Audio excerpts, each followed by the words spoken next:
నమస్కారం NSTV news కి స్వాగతం. నా పేరు సంధ్య. ముందుగా వార్తల్లోని ముఖ్యాంశాలు.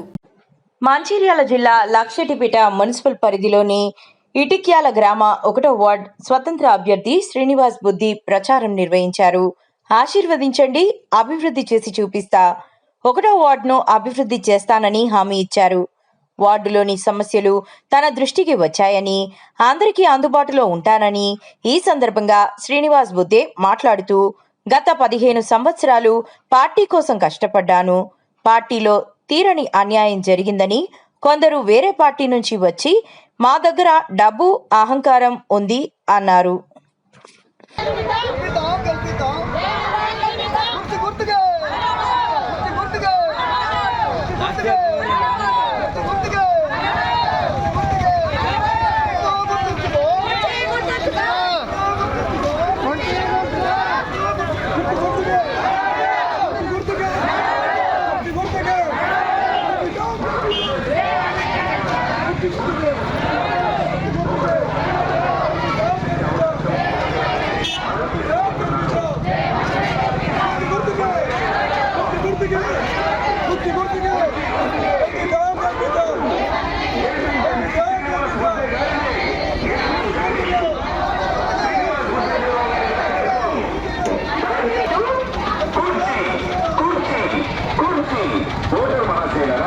మన లక్షటిపేట మున్సిపాలిటీలోని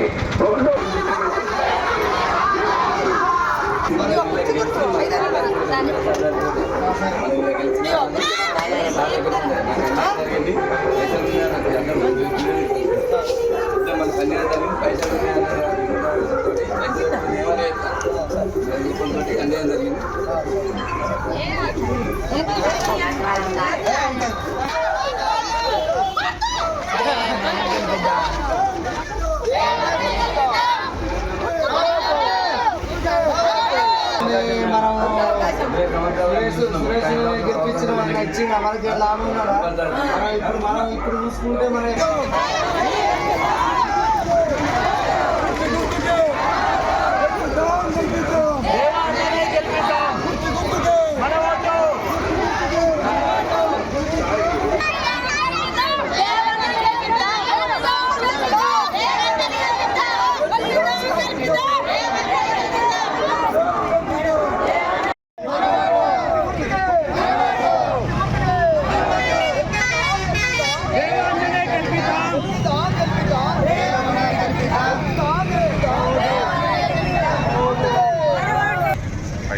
మన లక్షపేట మున్సిపాలిటీలోని ఇటుకాల 1వ వార్డులో ఓటర్ మహాశయులకు ఫస్ట్ వార్డు ప్రజలకు అందరికీ నమస్కారం. నేను శ్రీనివాస్ అలియాస్ దేవా అనే వ్యక్తిని ఇండిపెండెంట్గా స్వతంత్ర అభ్యర్థిగా పోటీ చేయడం జరిగింది. ఎందుకు చేయవలసి వచ్చిందంటే, నేను గత 2008వ సంవత్సరం నుంచి కాంగ్రెస్ పార్టీని పట్టుకొని అది ఓడినా గెలిచినా కాంగ్రెస్ పార్టీ వెన్నంటూ ఉండి పార్టీకి ఎన్ని బలోపేతాలు చేసినా, ఎన్ని కేసులు పెట్టినా, ఎన్ని అరచకాలు చేసినా పార్టీని పట్టుకొని కేసులకు లొంగకుండా, భయపడకుండా ధైర్యంగా ఉండి మా ప్రేమసాగర సారెంబడి ఉండి తన వెంటనే నడుస్తూ మా సూర్యకమ్మ మేడం అడుగుజాడల ఏది ఆదేశం ఇచ్చినా అని ప్రోగ్రామ్స్ కావచ్చు, మీటింగ్స్ కావచ్చు, ఇంకోటి కావచ్చు అన్నీ కలిసి చేసుకున్నాం. కష్టపడ్డాం, అందరం కలిసి కష్టపడి గవర్నమెంట్ సాధించినాం. సార్ని గెలిపించుకున్నాం. గెలుపులో భాగంగా సార్ అయితే ఏదైతే ఇందిరా మిల్లు కావచ్చు, గృహజ్యోతి కావచ్చు, ఇంకోటి ఏదైనా కావచ్చు అన్నీ నెరవేరే తరుణంలో 2 సంవత్సరాల నేను చేసినో సేమ్ రిలీఫ్ ఫండ్ కావచ్చు, ఎల్ఓసి కావచ్చు, ఇంకోటి ఏదైనా హాస్పిటల్ కావచ్చు, రేషన్ కార్డ్స్ కావచ్చు, మా ప్రేమసాగర్ రావు గారి ఆదేశాల మేరకు ఆయన తన కనుసంధల్లో అన్ని పనులు చేసుకోవడం జరిగింది. ఇంకా కొన్ని పెండింగ్ ఉన్నాయి. దురదృష్టం ఏంటంటే, ఇతర పార్టీల నుంచి వెళ్ళి కొందరు మంది వచ్చిన తర్వాత నాకు పార్టీ నుంచి కొద్దిగా అన్యాయం జరిగింది. నాకు పార్టీ మీదనో సార్ మీదనో ఎలాంటి ఉద్దేశం లేదు. పార్టీ అన్న సార్ అన్న నా గౌరవం. నేను చచ్చిపోయేదాకా పార్టీని మారా, సార్ని విడవ. నేను ఎప్పుడైనా సార్ కాళ్ళ దగ్గరనే పడి ఉంటా. పెండింగ్ ఉన్న పనులు కూడా ఏమైనా ఉన్నా కానీ ఇబ్బంది ఏం లేదు, అన్నీ చేసుకున్నాం. ప్రేమసాగర్ రావు గారు పేదలకు పార్టీ పరంగా కాకుండా పేదలు పలుగు బలమైన వర్గాల నుంచి వచ్చిన వారికి అందరికీ న్యాయం చేయడానికి సార్ సిద్ధంగా ఉన్నాడు. నేను కూడా రేపు గెలుస్తా 100%.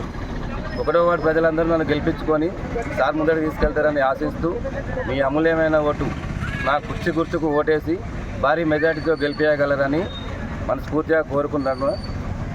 పార్టీ పరంగా నాకు కొద్దిగా అన్యాయం జరిగిందంటే రెబల్గా వేయడం జరిగింది. దాంట్లో భాగంగానే ఈ పోరాటం చేస్తున్నా. ఒకటి ఏంటంటే కాంగ్రెస్లో ఉన్న వాళ్ళే, టీఆర్ఎస్లో ఉన్న వాళ్ళే, రేపు బీజేపీ వచ్చినా వాళ్ళే అనే ధోరణ తోటి డబ్బు ఉంది, అహంకారం ఉంది, మేము ఎవరినైనా కొంటాం అనే దురుద్దేశంతో బడుగు బలహీన వర్గాలను తొక్కేసే ప్రయత్నం చేస్తున్నాడు. అందులో భాగంగానే నాకు అన్యాయం జరిగింది. పార్టీ కోసం, సార్ కోసం, నా ఎన్నికల్లో ఒకటో ప్రజలు కావచ్చు, ఇంకోరు కావచ్చు, అందరం కలిసికట్టుగా సార్ను గెలిపించుకోవడం జరిగింది. అదే ధోరణిలో రేపు సార్ ఏ మాట ఇచ్చినా, ఏ ఆదేశం ఇచ్చినా, ఏదున్నా అని ప్రేమసాగరరావు సార్ కాళ్ళ దగ్గరనే పడి ఉంటానని మనస్ఫూర్తిగా చెప్తున్నాను, వాగ్దానం చేస్తున్నాను. దొంగలు పార్టీ మారు సవాలు కండువాలు వేస్తున్నట్టే ఈజీగా మారుతున్నాను. నేను పార్టీ మారే ఉద్దేశం లేదు. ఎంతోమంది ఇతర పార్టీలలో ఎంతోమంది నాయకులు వచ్చిండ్రు, దేవాన్ని అనేది రా అంటే చెప్పిన తర్వాత నేను సార్ను వదులుకొని రాలేను, మా సురేఖమ్మను వదులుకొని అసలుకే రాలేను. నాకు పార్టీ అన్నా, సార్ అన్నా, మేడం అన్నా నాకు ప్రాణం. చచ్చిపోయేదాకా వాళ్ళ కాళ్ళ దగ్గరనే ఉంటా, వాళ్ళు నాకు న్యాయం చేస్తారు అని ఆశిస్తూ మంచిర్యాలలో కాన్స్టిట్యున్సీలో కూడా ప్రతి ఒక్క పేద కుటుంబానికి, ప్రతి ఒక్క అరుగురికి అన్ని రకాల సేవలు చేస్తాను. సురేఖమ్మ గారు, ప్రేమసాగరరావు గారు సిద్ధంగా ఉన్నారు. వాళ్ళ సేవలను మనం వినియోగించుకుందాం. నేను గెలుస్తా, 100% గెలిచి సార్ దగ్గరికి వెళ్తా. సార్ దృష్టిలో కూడా నేను నోటీస్ చేస్తాను, సార్ ఇట్లా సంగతి సార్ అని చెప్పిన తర్వాత కూడా సార్ కూడా నన్ను ఇబ్బంది ఏం ఎక్కువ చేయలేదు. అందులో భాగంగానే నేను పోరాటం చేస్తున్నా.